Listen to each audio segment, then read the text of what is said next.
You guys? Cool. Yeah. So there might be some other people joining. What's up, Dallin? What's up, Kyle? Patrick, this is Dallin and Kyle.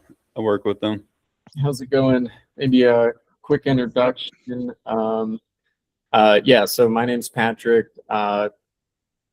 My background: I worked at American Express for a couple years, Amazon for 6 years, and currently work for Cisco, working on Splunk, working on agentic AI systems for automated root cause analysis and remediation. So that's kind of what I do in my daytime. And then I spend a lot of my free time building different tools for AI workflows, doing a lot of what I would call structured agentic coding over vibe coding.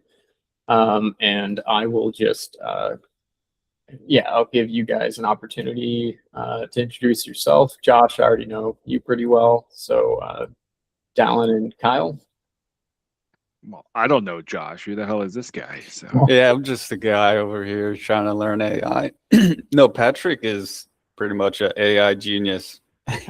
He's been working on AI like the past year, and he's been learning a lot about it.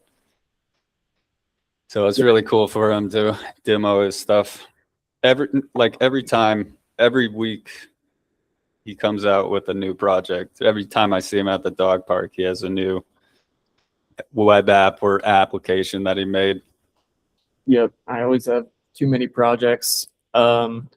So yeah, I started out. I think when ChatGPT first released their API, built a little chat agent, and then at Amazon that turned into building an extension that could autocomplete or generate code for a proprietary language, and then that turned into like my primary career track when I joined Cisco. So this is kind of the basic overview. I'm just going to show off some of the tools that I use, and you can take whatever lesson you want from them. You can pull bits and pieces. I'm not necessarily saying that these are the tools that you should use, but they integrate into my workflow. So the first one, they kind of progress in terms of complexity. So the first one, this is ACP's Agent Context Protocol. That was kind of my first attempt at building some structured coding for turning vibe coding into structured coding. And so basically the concept behind Agent Context Protocol is you have this agent directory, and similar to skills, you plug in files called commands, and some of them are really simple, like git commit. And so if we go over to my actual instance here, see if we can get it to execute git commit. Cool thing about git commit is it instructs the agent to actually look through the changes that are in your repo that are stage on stage. It splits them into logical commits if there's things that are mixed together. It detects whether this is a major, minor, or patch. Automatically bumps your version if it's like a TOML or package JSON, and then automatically adds to the change log. So this is like something that you can do even if you're not pulling in ACP, is you can just declare basic markdown files instead of skills. Like if you use Codex instead of Claude, you're probably not using skills. So this is more portable, and this also, I made this before skills was kind of the thing.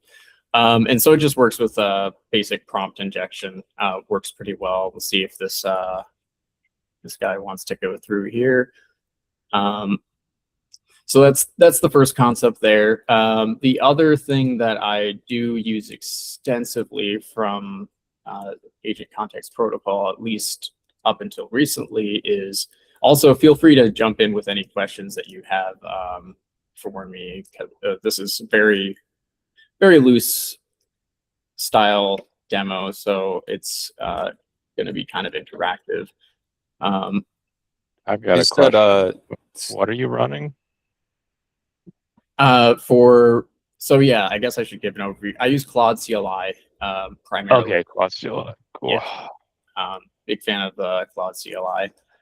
And actually, I can just show you in here. So what ACP does is, let's see how that git commit is running. I go to this guy.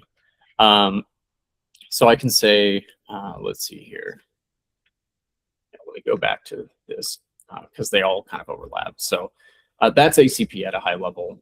Scry is a, as it says here, marker index knowledge graph.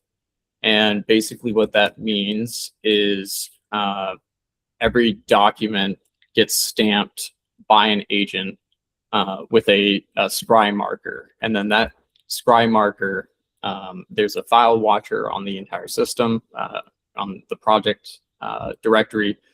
And when these file markers get stamped, it loads it into SQL database. So I could say something like using scry, how is the substrate evolution going? And so scry is also an MCP server here. It comes with some pretty basic tools. There's a SQL query tool. And all of these scry markers, as they're called, if I go into my designs,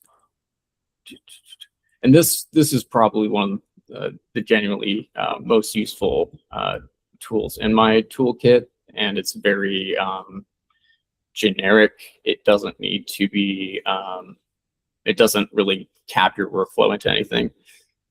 So let's see what it says here. Yeah, so it does the scry, and if I can switch to the full transcript here, see the command looks like this, and it gets back a couple documents. It looks like it got back a spec, 15 different documents. And so from that quick query, without having to grep, without having to read any files at all, it understands from these summaries specifically what each document is about, when it should actually read the document, or sorry, why this is included, when it should read the document via this applies, and let me know if the font size is too small. And then it also seeds a bunch of questions so it can query it with more natural language and some tags. And so this is also an attempt to solve what is generally called the agent context problem, which is how do you get your agent to know what information is important and what to pull in. And so there's been a lot of attempts to solve that. There's been index files, just like a YAML saying these are important files. That doesn't always work very well. There's some other technologies, which I will link this page in the chat because it lists a bunch of different competing technologies that serve this. Let's see here. If I might have to update this page, but it will include the competing technologies. So they're all worth taking a look at because they all aim to solve that agent context problem, which I'm sure is something you experienced trying to load like 300,000 tokens of different files, and it takes forever to crawl the system. And the problem is that agent forgets kind of the context, I guess, over time. So you get that compact window, and you end up losing whatever your agent knows about your system. And so Scry just loads that into a SQL database with these summaries, and it also loads the entire file. So if it fails to find the information with these summaries, it can also do a SQL query. It's all FTS, which is kind of like SQL's version of fuzzy searching. And so you do get that kind of out of the box. So you don't have to run grep, which can be pretty slow and not as effective. So yeah, we see a little slow. What's generating the summary markdown again? So that's the agent. So Okay. create a sample design. So Okay. so what it does is it first generates an ID like this. And once that ID is minted, it comes in and adds all this information. And when it changes a file, it's pretty good at making sure to update that. So you're literally prompting and creating a markdown summary. Yeah, it could be Markdown. It can also be like it also stamps. So when Scry is active, wait, I want wait.py. Nope, that's not stamped.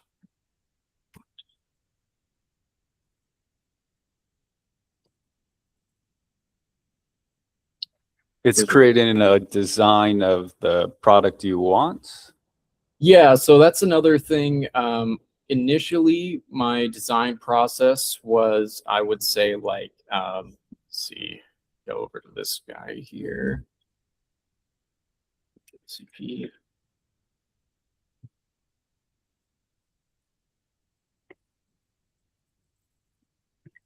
And so my initial, the way I coded before I had Scry and Reflect was basically, first thing I would do is I would give my agent a draft, and then I would invoke this clarifications create ACP command, again, with just a markdown text file that hijacks the agent via prompt injection, and it generates a bunch of questions to try to fill out all the undefined behavior of what you want. So that kind of helps flesh out the requirements.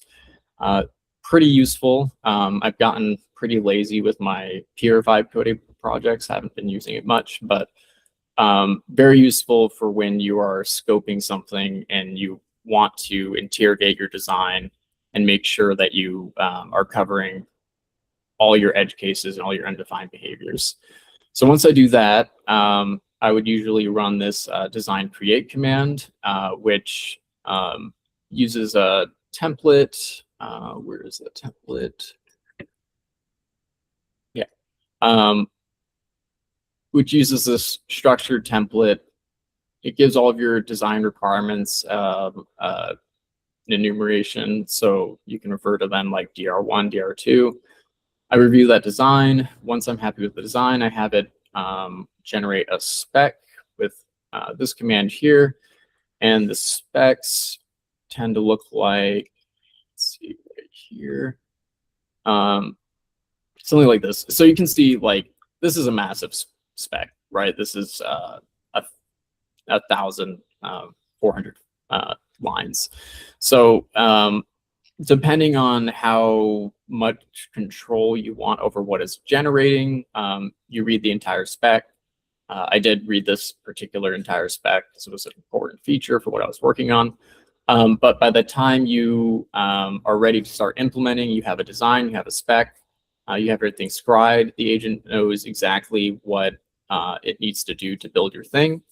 And I used to generate milestones and tasks using the same ACP pattern, but I found that agents tend to think better in deliverables and functional requirements. Tasks are nice. You generate a task, and let's see if I have any tasks in here.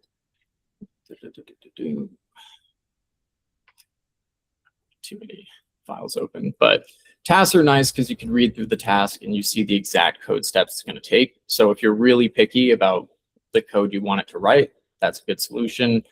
If you are happy with black box implementations and you know your functional requirements are defined to the extent that you understand what the behavior of the system is going to be, you don't care about the internals, a spec is usually enough.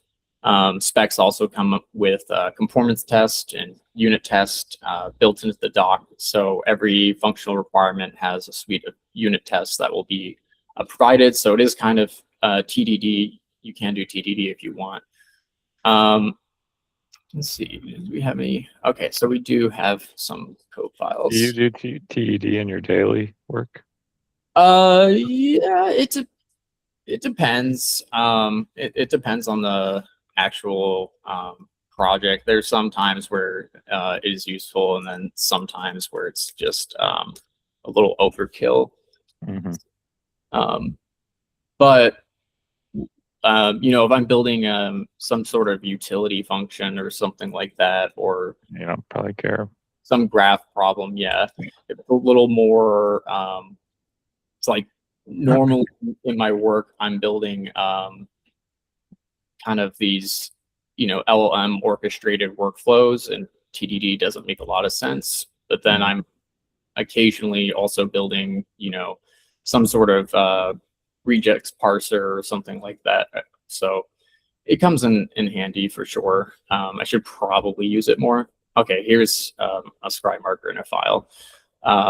So it has a basic human summary, and then it adds some keyword type um, items to the summary there that make it easier to look up.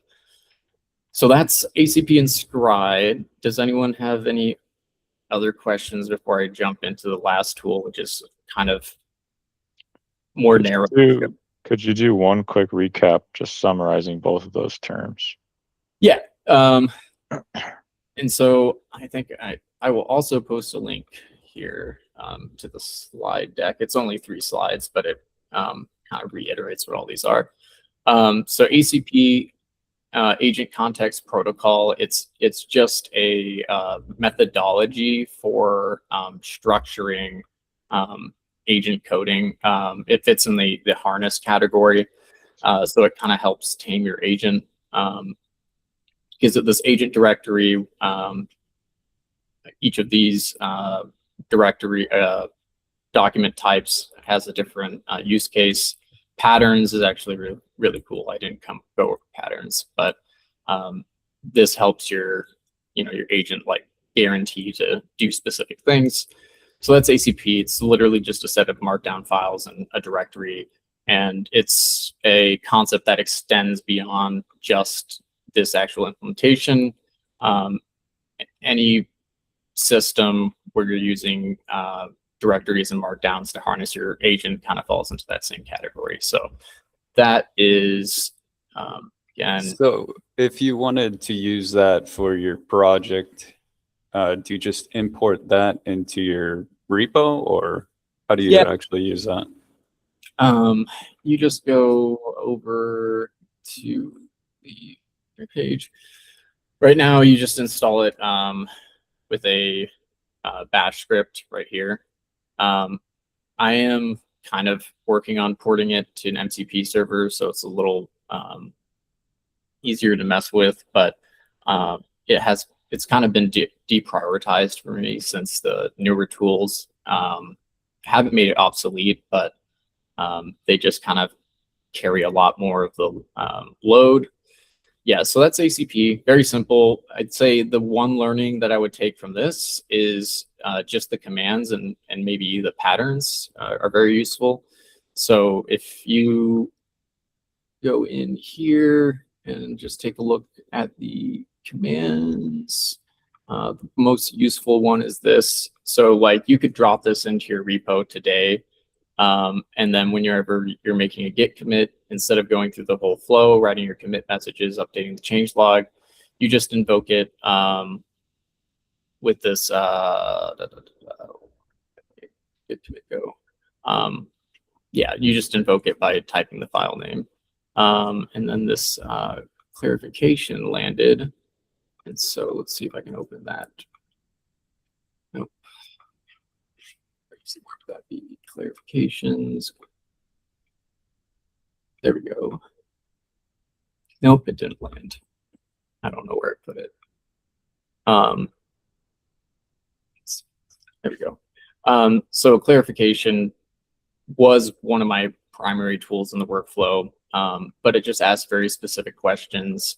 And then if you have follow-up questions, you just say, type in here like clarify this question or provide trade-offs or something like that.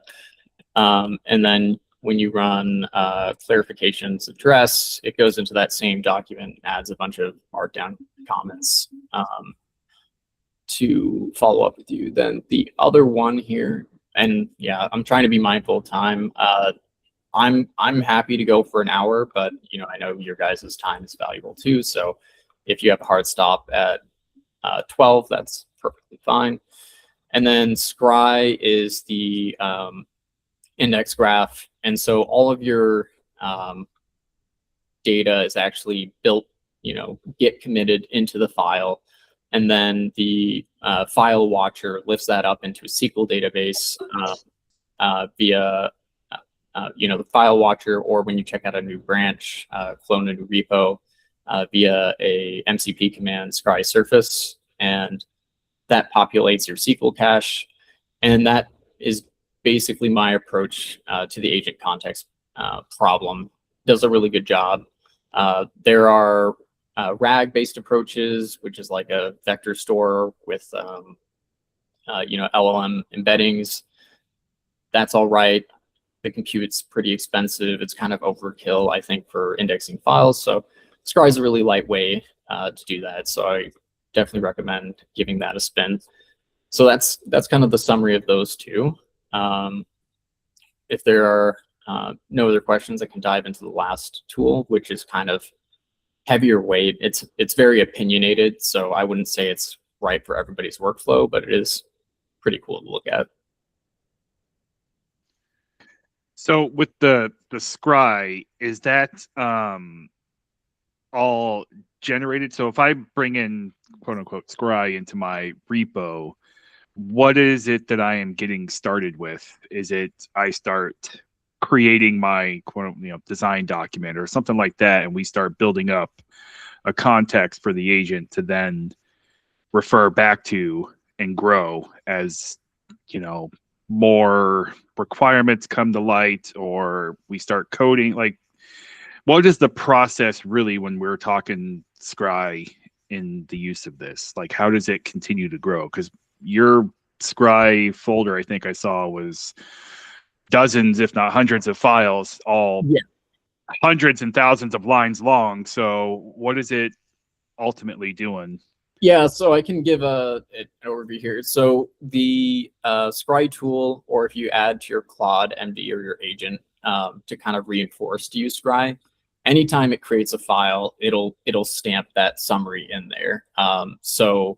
As your project progresses, if you added it late, you can backfill. So this would be equivalent to, like, right now, if I'm just saying, hey, ChatGPT, give me a function that does X, and then it writes the function, and then it says, here's what the function does, all of this stuff. What Scry is doing is taking that output and dumping it into a file. So later on, when it needs to go and say, hey, that function doesn't work for me, I actually needed to do this, it can refer back to that and go, oh, okay, I see what it was doing, what it was needing, what I thought it should have been doing, and now I'm updating it. Is that kind of in the high level? Okay. Yeah. And so then when I need to start a new branch for a new task, our agentic system at Cisco is pretty big, and I'm like, okay, I need to figure, like, where does the hierarchical summarization happen when our agents are passing up summaries? With Scry, it's one ask, and then I can find it. Without Scry, it's either I need to know where it is already, or I need to let my agent grep and follow file trees and read documentation and that sort of thing. So it's slow and it burns a lot of tokens. As far as tokens go, Scry is incredibly cheap. It can be like 5K, 10K tokens to answer a pretty complex question like that. Like, what are all the files I need to touch to do this? And again, your agent is responsible for writing these. You can also hand write them, but there's not really a need unless there's like an explicit keyword you want to add. Yeah. All right. I think I get that. I've been experimenting. I don't have Claude. I haven't gone to that level yet, but I have started to use Codex and just seeing how well that works for me. And yeah, the context gets corrupted, we'll call it, fairly quickly. So I took the time initially to write a README with my MVP design, and I'm always saying, refer back to my MVP. Are we Right. close? How much are we,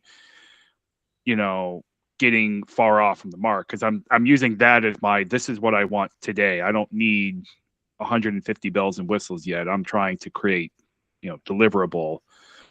And that seems to get it back on track, but I always caution or question what it's actually given me in the end. So I'm still reviewing a lot of the code, and it's kind of like, well, I wouldn't write the code this way. And sometimes I'll take the time to say, no, don't do that. The AI agents, at least for me, are constantly writing like a bunch of nested if statements, and that drives me up the wall. So I'm like, don't do that. There's better ways to handle this type of logical complexity. Don't create poorly written code. I understand for AIs, they don't care. It does the same thing. But for humans, I don't want to read that stuff. And that's where patterns really come in handy. Okay. And you add your patterns, like your how you want your if statements set up. If you want like server-side rendering and that sort of thing to always take effect, that is where that's part of ACP comes in. Okay. Then the other side of that is task documents. Let me just pull up and show what one of these looks like. This is agentbase.me. You see I have like a million by projects here. And this definitely helps keep it all organized. So yeah, it'll generate a milestone. Just looks something like this. And then per milestone, it'll generate some tasks. And the nice thing about the tasks is you can actually see all of the code that it would actually write. And so you can review all that.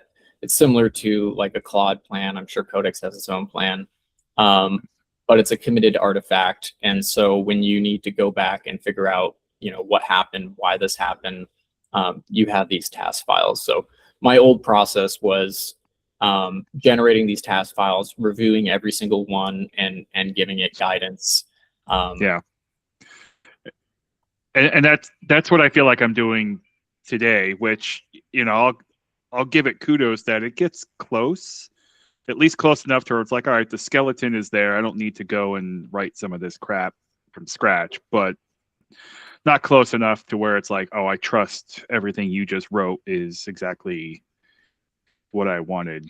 So it's definitely interesting. So just to kind of, not to rehash, but so if I'm starting a project, I assume the ACP and Scry, I mean, I haven't dug too much into like how the Codex stuff works, but I'm assuming it could work with Codex. It's just sort of giving it, your prompt. You're sort of, you're just crafting like, here, stay within these parameters, and this is your history.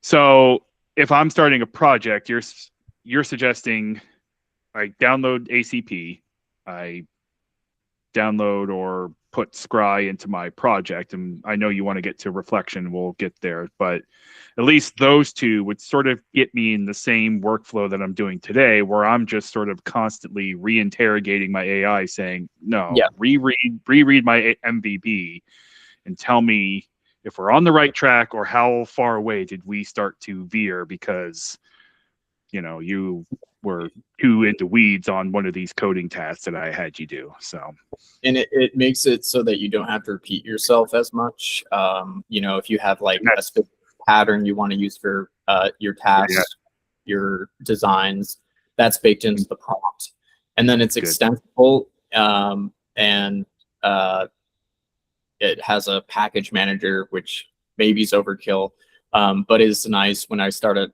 a TanStack project, I just installed this TanStack Cloudflare, which comes with a bunch of TypeScript / Cloudflare patterns baked in. And then my agent knows like right off the bat, like, okay, like if I'm defining schemas, I use Zod. If I'm building ACL, I build my ACL this way. I'm building expander component, stuff like that, authentication. How do we do our auth session? So that's pretty handy. And even if you're not using packages, just having those patterns as a static markdown file in your project reduces the amount of times that you're trying to write a prompt from scratch in the chat when it's not doing what you like. So yeah, the directives are super comprehensive. And then the other cool thing about ACP is it actually does have like a little dashboard that's generated from a progress file that gets stored with your project. And so you can view like a little Kanban view if you want. And you can go into each task and pop them up as a little sidebar. So that's just like a fun little useful thing if you are using ACP, as it works with this out of the box. Okay. So this ACP is sort of a wrapper around, is it in the project or is it a wrapper around like your, what am I thinking of? Like your whole like working directory, like this is. Yeah. You can do two approaches. So you can either put it directly in your project and then it just all lives in that agent directory. Or you can do like a user install and it just goes in a root at your home.acp and then everything goes there. I personally actually haven't really used the global install as much as the local installs. So I don't know if it's actually as effective because your agent has to like crawl to your user directory to find everything. But it works in theory, and then you could keep all of your patterns at your user instead of like installing it over and over. Yeah, that's kind of what I was thinking with it is, I don't want to keep redefining because there's certain patterns. It's like, this is just how I would do it. So exactly. And so it is kind of annoying to have to install it over and over. Sorry, just getting some water. You're good. Okay. Yeah. So those two are definitely really useful, even if you don't use them directly. The pattern of the agent directory and the structured files for usable prompts, definitely something I would consider.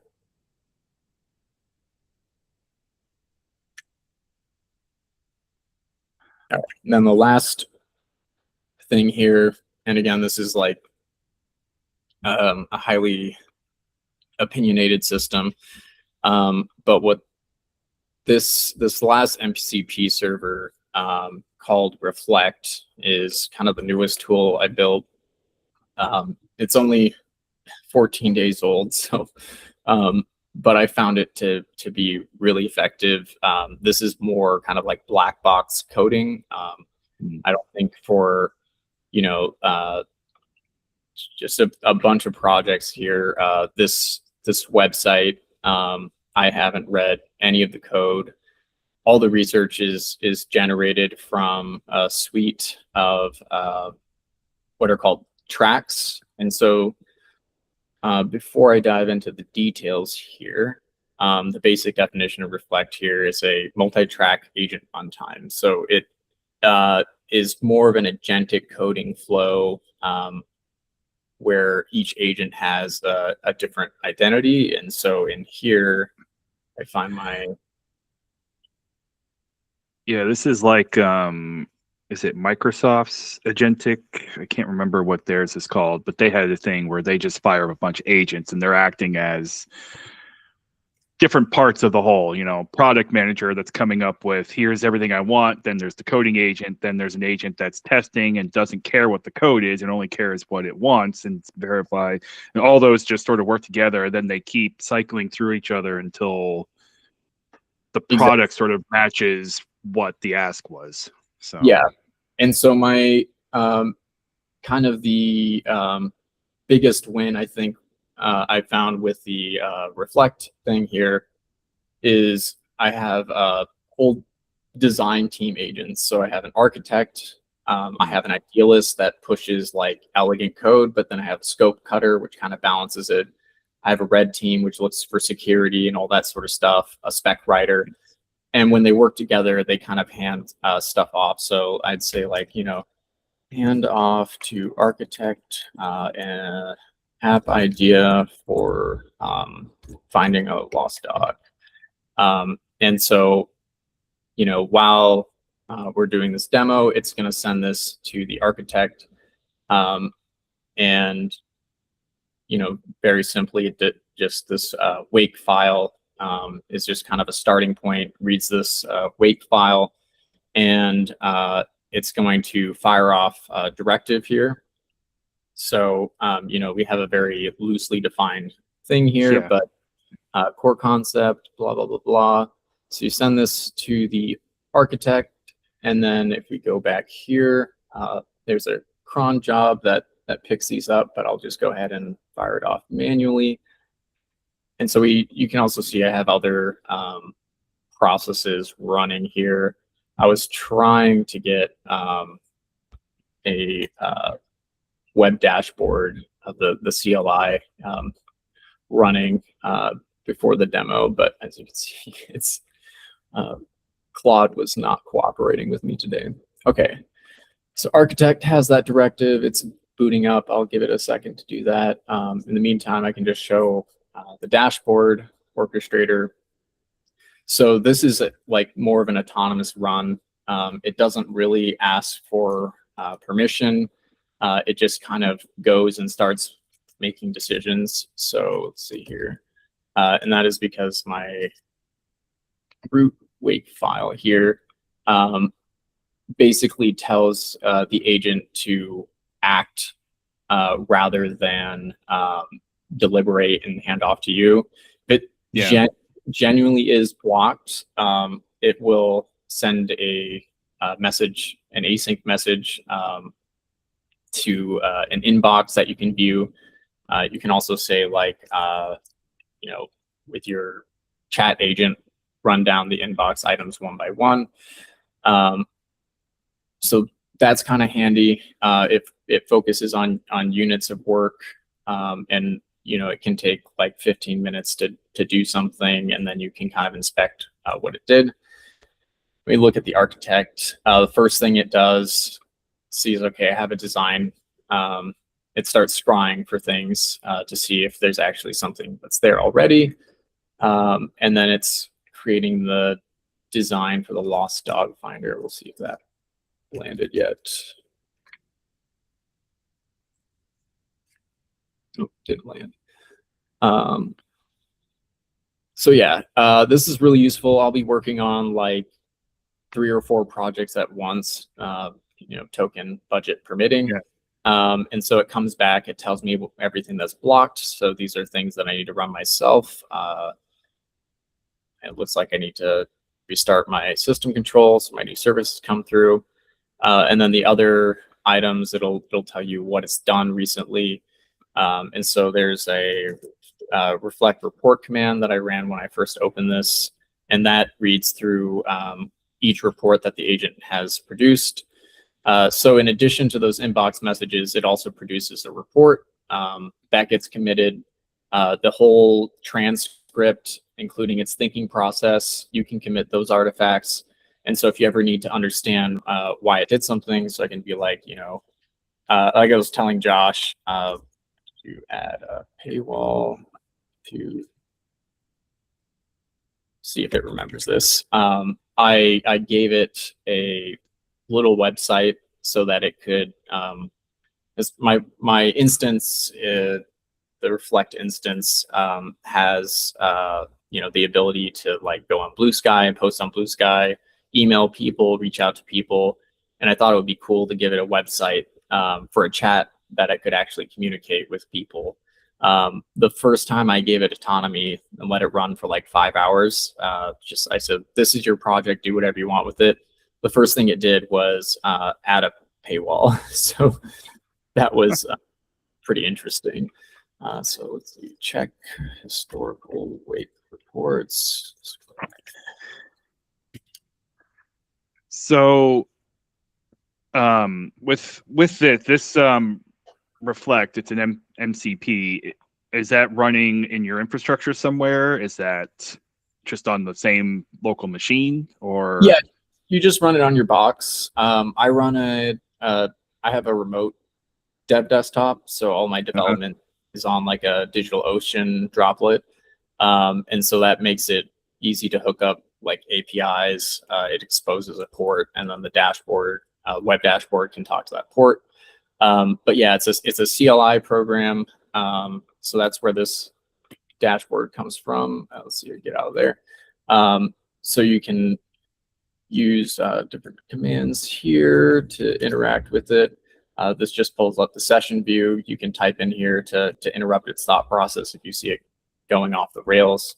And then all the commands in this dashboard view are also exposed as a MCP tool so that it can actually find things. And so looks like the lost dog thing is done. Let's see if I can find it.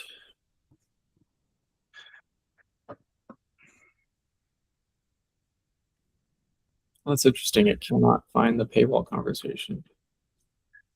And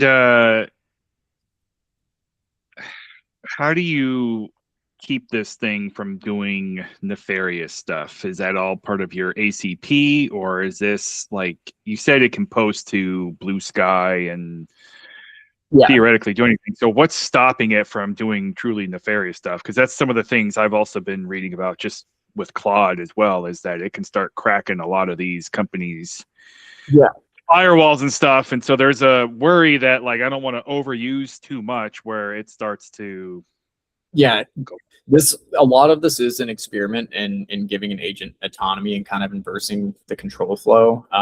It has 3 websites right now that it kind of manages all on its own. Kind of just artistic projects. One's a little web game, kind of like the Mafia game, or like text-based Among Us. So to handle that, I built in a really basic principles registry with simple things that try to just align it. With LLM, alignment isn't like too much of a problem. Definitely gets into a problem space when you have more intelligent AI. And then there's also, if I go into the runtime, there is this authority file that blocks it from writing certain things. And then also the key files like authority and weight, because it can modify its own code the way I set it up, which when you're actually running it in production, you run the like executable, you would want it modifying your own code.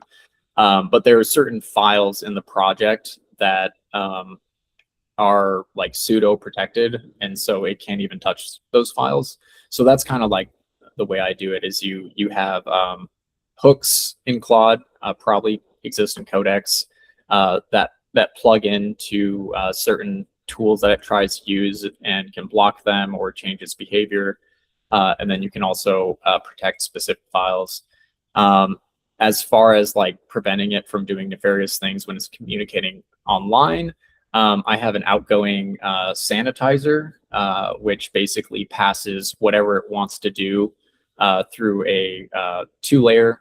One's regex, and then the other one's just an LLM pass. And it basically just says, like, is this revealing, secrets? Is it doing X, Y, Z? So that's like, don't be publishing your API keys. Exactly. Seems to be a common problem with people that are just using these things without really understanding. Because I try to stay far away from real project stuff versus I just need this problem space discovered and helped with. I don't want you to know everything about my project and stuff like that. But and that actually brings up an important or something worth showing. So like API keys, kind of a pain because your agent will read files even though you tell them not to read a file. Again, you can change the permissions on that file to prevent that process from even being able to read that. And then what I do is, like, each API key gets its own file, and then when it wants to use it, it just uses shell expansion so the API key never actually enters the LLM transcript. That works pretty well. And then, in those wake files, I kind of have some prompt hardening to try and fix that as well. But really, let's see if I have. Oh yeah, I do have this open. Sweet. So let's see here. One of the approaches here, if I can find the slide, probably not going to be able to find it, but just popping through here. But you want to harness your LLM as much as possible through like the deterministic layer, because it can ignore your prompts, right? I think this one's here. Yes. Okay. So like in Forest, pretty obvious. You can, if you're using like LangChain or something, you can have a JSON schema and then it has to honor that schema. You can restrict certain tools and all that sort of stuff. And then the requested, follow this format, yada, yada, it can choose to ignore that. And so you want to like find that boundary and figure out, is this prompt solution something that I can actually codify and make deterministic? And I think definitely one of the biggest, an emerging problem is people have this agentic technology and they jump to using LLMs for like every problem. But, I think people are sort of forgetting that a lot of things can be solved deterministically. You don't really need that LLM hop.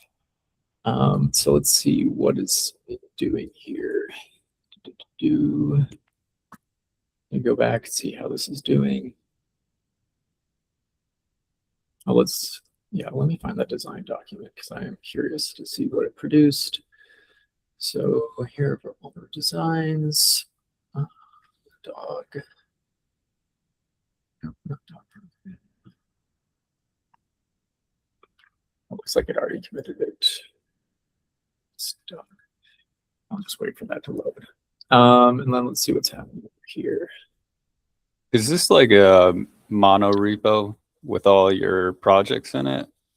Yeah, so the way Reflect works is it's a symlink. So you define your project wherever you would normally define it, symlink it in, and then that just gives your Claude permission to crawl those files. But yeah, I kind of have moved to, so it's like each repository does have its own Git history. It's not bundled together. But when you're working on like 3 or 4 projects at once, it's pretty helpful to be able to have your agent see all those and for you to see all those. And the downside, obviously, is VS Code isn't terrible at indexing super large files. Here we go, Lost Dog Finder. So you see it stamps in the little summary, comes up with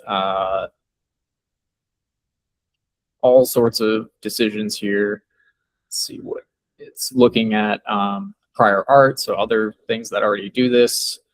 And then if we go over here back to our inbox, it has sent us an async message saying these are the 5 questions that I actually need from you. So I can say like, let's address the lost dog questions.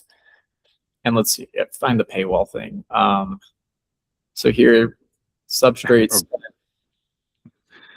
building a deliberate monetization phase. And the build sprint moved faster than the strategy gate. Yeah, and so once that happened, that's when I introduced the authority files and the principal files, because I was like, all right, I don't want it going ham on its personal projects and like doing crypto mining. There's actually a instance of a LLM, I forget what company, but they were working on training an LLM iteratively, and it built a backdoor to start trading crypto. So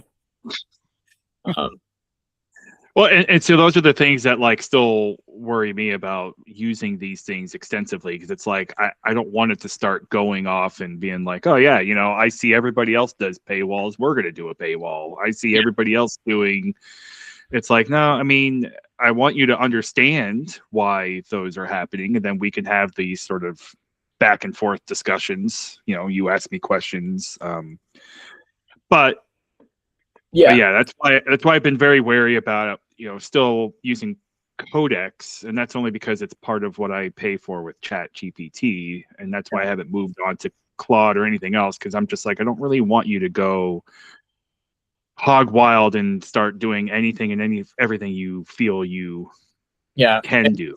And so my approach to this was kind of like diving in head first, giving my agentic system as much control as it can have, and then observing and reinforcing and harnessing where it gets out of line. And so the thing I'm working on next is these Reflect installs. They can be provisioned across multiple DigitalOcean instances, and they can communicate. And so what I'm working on right now is a what's called an alignment arena, which is basically you put like 4 properly aligned nodes in your pod, and then you put 1 poisoned node, and you test to see if the greater pod maintain its posture, or does it get corrupted and elect the poison node as its leader and then all start misbehaving. And so I think that's where it's worth doing things like this, because before you hand it the keys to something important, you know, you want to make sure that those restraint protocols are in place. So yeah, let's see here. Round up the Reflect here. So some of the suggestions here is, first one is, it's like, hey, maybe you just want to fold this into your existing dog park app, which probably makes sense. Proposes all the questions, and it assigns them 1 key per question. And so to answer it, I can just be like, okay, this is going to be standalone, web link first, anonymous, SMS, and let's see here. And that last one I don't understand.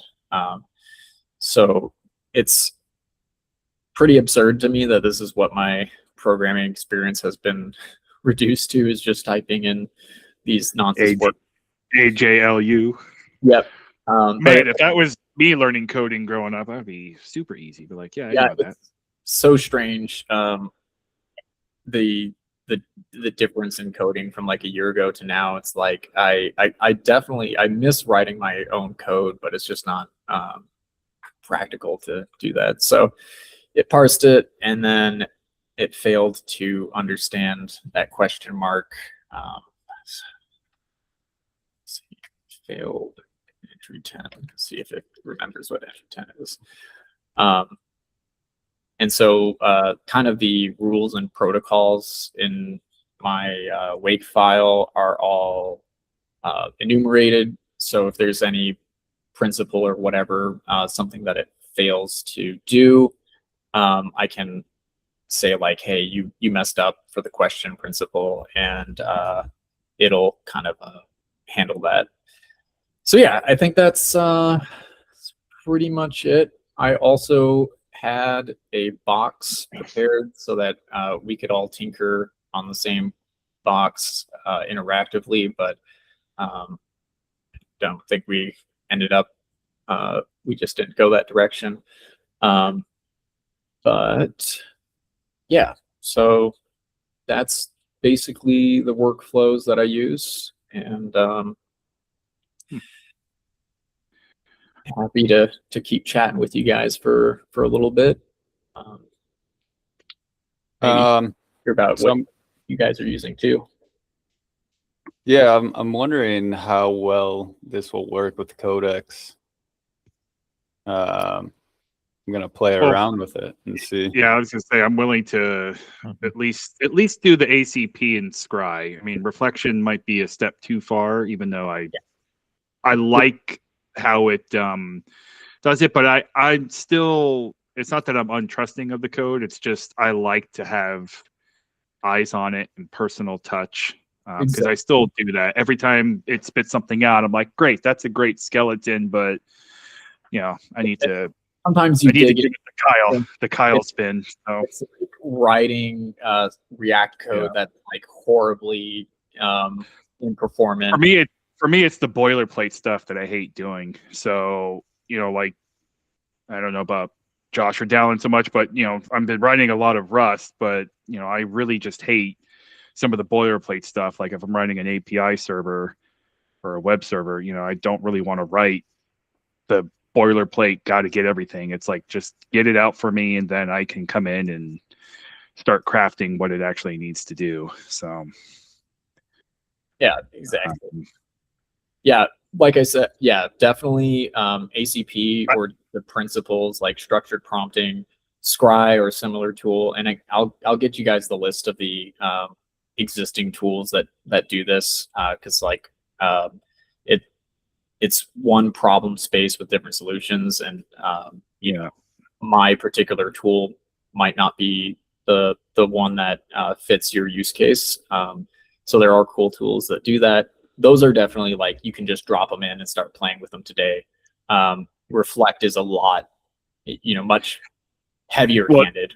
Right? Yeah, I was gonna say, it sounds like you need to deploy an MCP server, and like I said, that might be a bridge too far, but I'm definitely like interested, because I had started looking at I think it was Microsoft, and I'm trying to remember the name because I had to install like Anaconda just to get the different versions of Python locally on my machine to start dealing with that, but I didn't really get too far with it. Yeah. And it's like fortunate, like you don't have to actually like stand up an MCP server. Getting Scry is just pip. It's a SQL database, right? It was just SQLite, and then it just has a query language. Yep. And that's all it is. So. And I think more or less. I don't even. Yeah.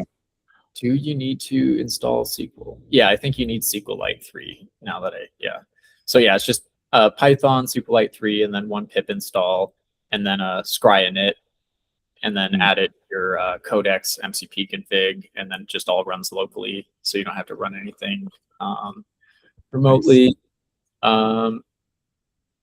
Yeah, and let's see, do I have any reports? The nice thing too is it generates a report, and it captures that transcript. So if you ever need to actually go through and see what the thought process was or why something happened, you can do that. I think you can export transcripts with Codex and Claude as well. Just a little bit more of a manual process. But yeah, that's the basic setup here. Awesome, man. Thank you for all that knowledge. Yeah, for sure. Cool. Yeah. If there's nothing else, I think we're pretty much just right at 12:30. So we can get back a couple minutes and call it a session. Any feedback off the top of your guys' head? Because I'm trying to maybe refine the format of these sessions. Oh, I'll stop the recording as well, unless anybody has any extra questions. I personally thought that was really good. I mean, my mind's racing now with ideas. So I think that was pretty awesome. Cool. Yeah. Well, I appreciate you guys taking the time to join me. As Josh is well aware, I love the opportunity to talk about this stuff. So yeah, if you ever want to have another one of these, man, I'm totally down to listen in. I definitely do plan on doing more. Some of them are more like seminar based with like slides, so I don't know if that's something that interests you, and it's like a little more academic. Sure. Might not be useful, but I did ping the slides there if you are interested. Just some like prompt engineering concepts that we've been applying at Cisco, and we just I just took Reflect and just had it dive down and extract all of our prompt knowledge and kind of put it together into some structured learnings, and then had it generate this little seminar. So, but yeah, definitely let you guys know. Awesome. So Just one thing to note, at Cisco, all you're doing is pretty much vibe coding. Now,